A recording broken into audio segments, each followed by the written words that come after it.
क्या है छोटी से छोटी प्राकृत संख्या ज्ञात कीजिए जिसे इतना को गुना करने पर गुणनफल एक पूर्ण वर्ग हो कि 2 1 7 8 0 इतना में किससे गुना कर दे कि पूरा पूरा ये क्या हो, पूर्ण वर्ग हो।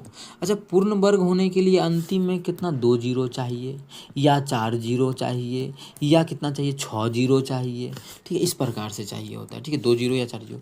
अच्छा, जीरो की संख्या इसमें 2 गो है ये है, तो ये दो गो जीरो को हटा के हम चेक नहीं कर सकते क्या? ये तो पूर्ण वर्ग है, तो 2 1 7 8 को चेक करते हैं और इसको हटा देते हैं 100 क्योंकि ये तो पूर्ण वर्ग ही है।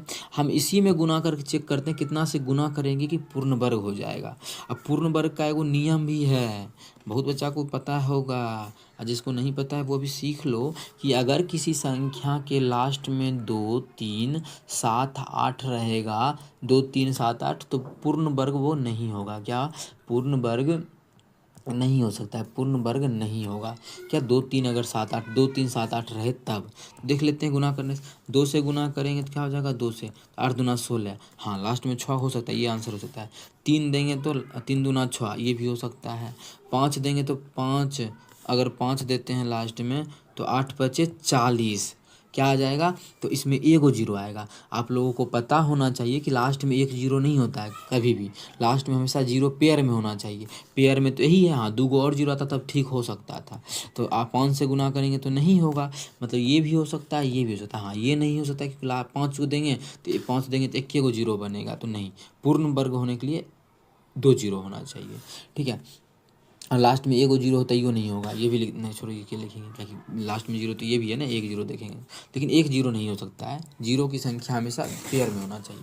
अब 4 रख के देखते हैं, अगर हम 4 रखते हैं तो 8 चौके 32, 2 आ जाएगा गुना करेंगे, और 2 रहेगा तो पूर्ण वर्ग होगा कभी? यहाँ पे हम लिख दिए हैं कि 2 रहेगा तो कभी भी पूर्ण वर्ग नहीं हो सकता है, मतलब ये भी ऑप्शन गलत। मतलब 2 ऑप्शन तो 100% गलत हो गया, इसमें कोई हानि परेशानी आप लोगों को नहीं होना चाहिए।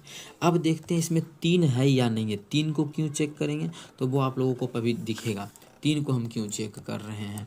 तो 8 7 15 या 3, हाँ 3 इसमें भी है, 3 यहाँ भी है, हो सकता है 3 और 2 भी हो सकता है। तो अब दोनों को हम गुना करके ही चेक करेंगे, या फिर और भी तरीका है तो उस तरीका से। तो पहले तो हम गुना करके चेक करते हैं क्योंकि हमें पूर्ण वर्ग पता लगभग हम लोग याद किए हैं, आप लोगों को पता होगा। ठीक है, क्योंकि 50 का कितना होता है, 50 का 2500 होता है, तो 50 तक तो बच्चा को याद रहता है, नहीं याद है फिर भी पता चल जाएगा, देखने से लग जाएगा, या फिर देख लेते हैं, निकाल भी लेंगे। ठीक है, पहले हम 2 से गुना कर लेते हैं। जैसे ही 2 से गुना करें, 8 दूना 16 6 बाकी, 1 7 दूना 14 15 5 बाकी, ये 1 दूना 42 1 43, कितना आ गया, ये जो हमारा आ गया 4356 आ गया।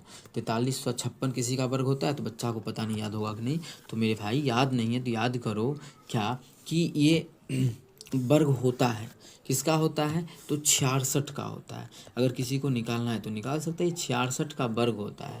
ठीक है, मतलब ये पूर्ण वर्ग है, तो ऑप्शन हमारा ए ही बिल्कुल करेक्ट हो जाएगा। 3 से गुना करने के बाद नहीं होगा, कोई विद्यार्थी अगर चाहता है करना गुना करना तो कर ले 3 से गुना। ठीक है, अगर 3 से गुना करेंगे तो क्या हो जाएगा, 8 या 24 के 4 बाकी 2, 7 या 21 2 23 के 3, 23 के 3 बाकी 2, 3 2 5 और 3 दूना 6, 65 और कितना आ गया 34 आ गया। 65 34 जो है वो किसी का पूरा पूरी वर्ग नहीं होता है। क्यों? क्योंकि आप लोग देख अगर जानना चाहते हैं तो 80 जो होता है वो 80 का 64 होता है, मतलब 80 का स्क्वायर करें तो 64 हो जाता है, कितना 6400।